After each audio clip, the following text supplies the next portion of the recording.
Então, para encerrar as exposições, doutora Cláudia Munhoz Ricaldoni, que fala pelos associados. Bom dia a todos e a todas. Eu gostaria de agradecer, senadora, a oportunidade da gente estar debatendo a Previdência Complementar e a oportunidade dos participantes desse sistema virem manifestar o seu entendimento e, por que não, a sua angústia sobre determinadas questões. Queria cumprimentar os colegas de mesa, né? O Geraldo, Marçal, Newton e o Conquista. A gente já teve a oportunidade de debater em várias oportunidades sobre várias questões. E eu queria pontuar algumas questões que, para mim, é muito importante. O nosso sistema de previdência complementar, do jeito que ele é estruturado hoje, ele nasce formalmente com a Lei 6435, de 1977. Foi a primeira consolidação de regras desse sistema. Curioso é que essa Lei 6435 não existia uma linha sobre o papel dos participantes na gestão das entidades fechadas, né? O que dizia que nós tínhamos que fazer a contribuição. A gestão ficava a cargo da patrocinadora. O sistema vai evoluindo, né? As pessoas vão, por óbvio, demandando mais participação, né? E geralmente a gente começa, nós participantes temos contato com o fundo de pensão quando ele apresenta problema. É a história. Enquanto as coisas estão tranquilas, a gente delega para quem faz a gestão. Aí, um belo dia, a gente descobre que tem um problema na gestão, o plano vai ser saldado, tem déficit, aí a gente acorda e diz, opa, a gente precisa cuidar do que é nosso, né? Invariavelmente é assim que acontece no nosso sistema. Então, em 2001, nós tivemos a edição de 2 leis complementares, né, a partir de um comando constitucional da emenda 20, que mudou, melhorou, não tenho a menor dúvida de que avançou no controle dos sistemas, melhorou, sofisticou um pouco a base legal do sistema.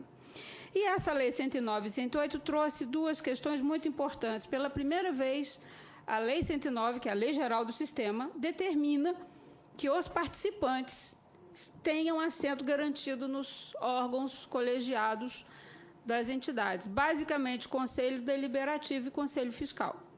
A Lei 109 não diz nada da diretoria executiva. Ok? E ela garante 1/3 de representação, mas, senadora, ela não diz como é que você indica esse terço. Eu conheço fundo de pensão em que o representante dos participantes é o superintendente de RH da empresa que indicou para representar os participantes. Não me parece que seja exatamente uma boa representação, porque talvez tenha algum conflito de interesse aí, né?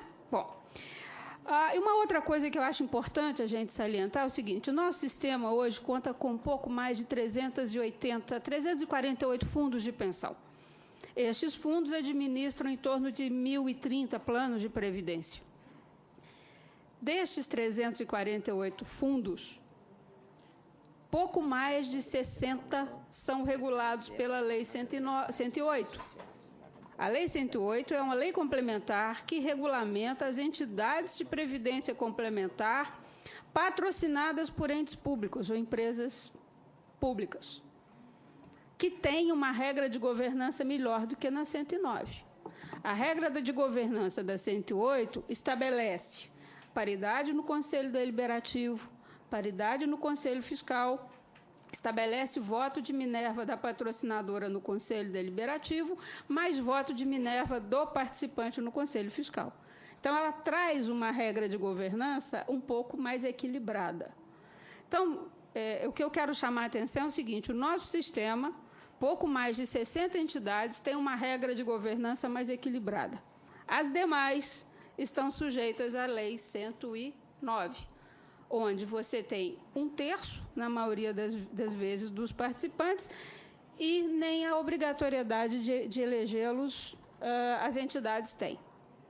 Se a gente tem algum problema na gestão das 108, com essa regra de governança, vocês imaginam o que acontece na turma da 109. A gente brinca na par, senadora, que é terra arrasada, né? O povo é muito criativo.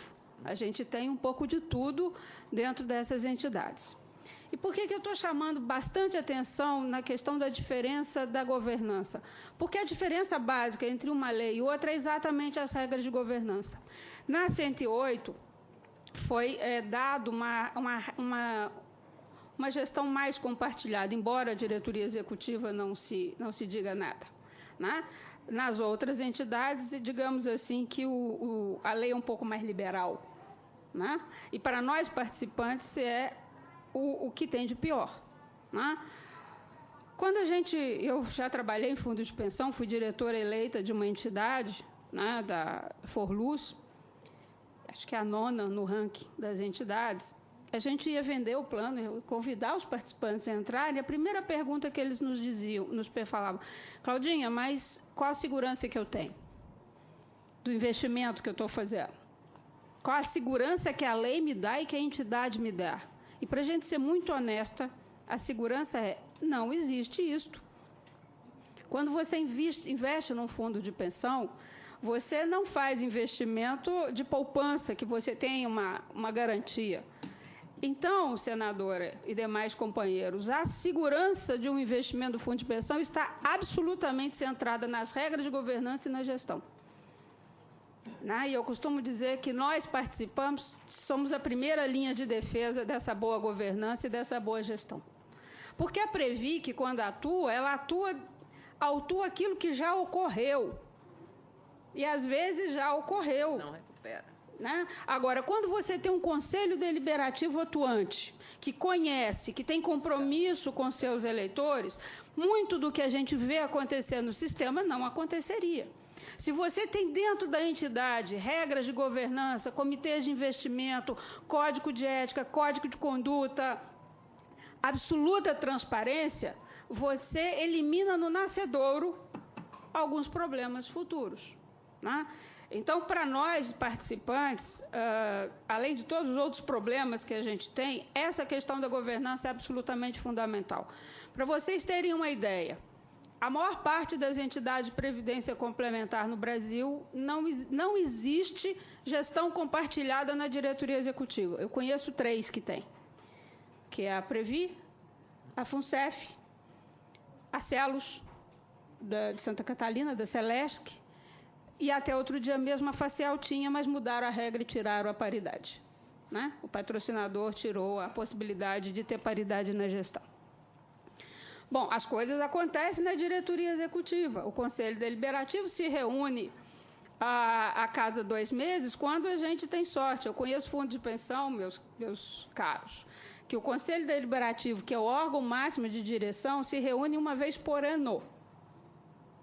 Que governança esses conselheiros têm sobre a entidade, né? Então, assim, o que a gente defende é uma mudança na lei, e é uma lei complementar, já tem, inclusive, projetos tramitando nesse sentido, para equilibrar esse sistema, para que a gente possa, de fato, ter paridade nas diversas instâncias, diretoria executiva, conselho deliberativo, conselho fiscal, equilíbrio. Eu acho que essa é a grande palavra do sistema, né? Às vezes a gente faz esse debate, senador, e as pessoas dizem assim: pô, mas e se tiver um conflito? A gente negocia, né? Conflito existe para isso. E eu falo isso muito a cavaleiro porque existe um único fundo de pensão no Brasil em que a patrocinadora não tem voto de Minerva, que é o de onde eu vim.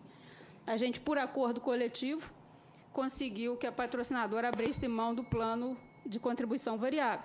Então, a gestão é absolutamente compartilhada e o plano vai muito bem, obrigado. Né? Então, acho que de todos os problemas, eu poderia falar várias questões aqui sobre a questão do desrespeito ao contrato previdenciário. Não sei se é de conhecimento de todos, mas nós temos um artigo 17 na Lei 109, que diz o seguinte: a gente pode mudar qualquer contrato previdenciário, qualquer mudança vale para todos. Então, eu compro um plano de previdência hoje, eu não tenho a menor ideia do que eu vou receber lá na frente. Tá? E eu fico pensando que não é porque está numa lei complementar que esse artigo teria que ser correto, né? E esse descumprimento do contrato previdenciário é um dos grandes problemas das demandas judiciais. Eu não quero me alongar muito, prefiro a gente entrar no debate. Mas a ANAPAR está convencida, tá, de que a mãe de todas as reformas desse sistema passa por a gente equilibrar esse sistema.